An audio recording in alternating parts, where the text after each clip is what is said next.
And it's time for your Sunday Science Tidbit. So thunderstorms come in all shapes and sizes with a variety of impacts.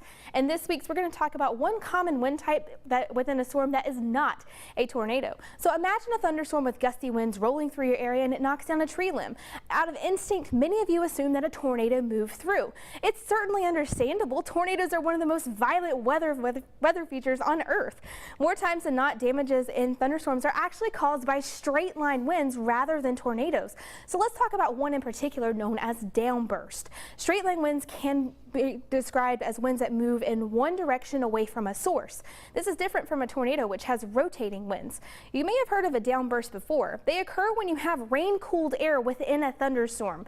And remember that warm air rises and cool air sinks. The cooler air will sink to the ground rapidly, and when it hits the ground, the winds will spread out in a straight line, hence the straight line winds. Well, depending on the size of the event, it may be classified as a microburst or a macroburst.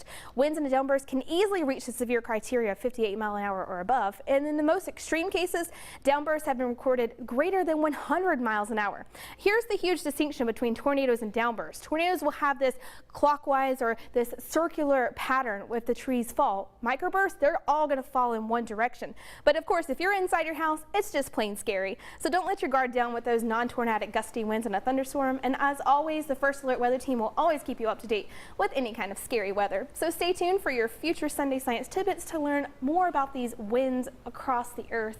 There are plenty of them. There are a ton of winds that we learn as meteorologists, and that's just one of many that's across here. So interesting. I think that's really important to know with all of the thunderstorms that we've been having recently. Exactly. To really determine, is it a tornado or is it just maybe some different types of winds? Exactly. We'll always keep you updated. All right. Thank you, Candice.